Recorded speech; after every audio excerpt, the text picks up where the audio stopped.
injury prevention gains in 45 seconds. Hey, I'm Sarah from mostmotion, and I'm here with a video for every sports and fitness coach who wants to help with injury, but gets put off by the idea of getting in over their heads with topics that they don't really know anything about, like mental health and injuries and stuff like that. So the reason that we're doing this today is because emotional stress and joint restriction are the two leading causes of sporting injuries. So it's really important that you know how to deal with those, and you don't need to do anything, you don't need to know anything about those topics to help. An example of this is why we're here in my studio today, is the hips, okay? We can think about it from a coaching point of view around the hips and what they're doing. Okay, so let's say I'm going to drop my hip, for example. Okay, I'm going to use this hip here. I'm just going to drop it. Okay, as I drop it, I've got a stretch going on through here. Okay, there's all sorts of other stuff going on in my hip that standard stretches and stuff like that might not actually get at.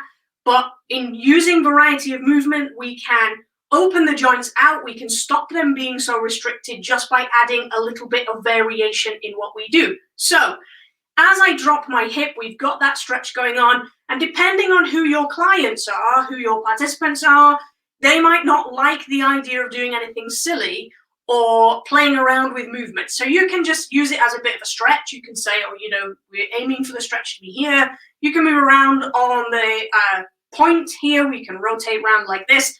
This is just adding variation to the movement of the hip joint. And believe me, this is so effective, it is crazy, especially in 45 seconds. But we can ramp it up so that we're adding that mental health element to it as well by just having a little bit of fun, playing around with it. And again, it will depend on your people as to how much, I call it ramping up the crazy, you can do, okay, you can get away with. So let's say a silly example of this would be walking like a catwalk. Okay, so you could do this, step forwards, drop the other hip, step forwards, drop the other hip, and just kind of move around like this. You could speed it up. You could even do it standing still and do like a bump with some music or something like that. You can add a bit of arms and go a bit crazy if you like. Or you can add like a scoop, what I call a scoop squat. So we drop the hip into one side, scoop across to the other side, and go around again. And we could just do squats like this, like this, like this.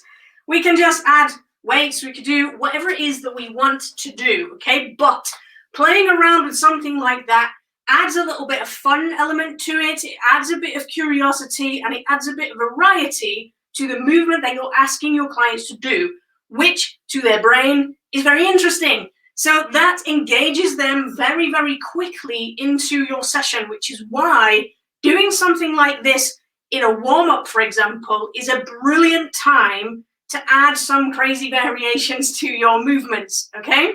Because at the start of your session, your clients are thinking, what am I doing tomorrow? What have I got to do for the rest of the day? And they're worrying about what they did at work. Their brain is somewhere else, okay? What we want is for them to focus in on themselves, in on your session.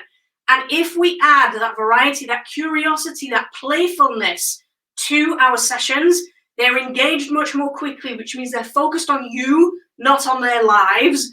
They're increasing their ability to move, because that's the point of what you're doing. You're increasing the ability for hips to drop, and you're preparing their body much more effectively for the movements that you're asking them to do in the workout. So that's why doing it at the start is brilliant. Don't wait for the endorphin rush at the end of your session to improve somebody's mental health. Do it with movement, do it with a variety of movement at the beginning of the session, and your clients will be much more focused, much more prepared, and much happier at the end of the session. Okay, so make sure you give it a go, and don't forget to let me know your thoughts in the comments below. How could you apply this to your participants? Let me know in the comments, and we can share ideas and help everybody with their mental health issues and their injury prevention issues at the same time. Thanks for watching, and I'll see you again next time.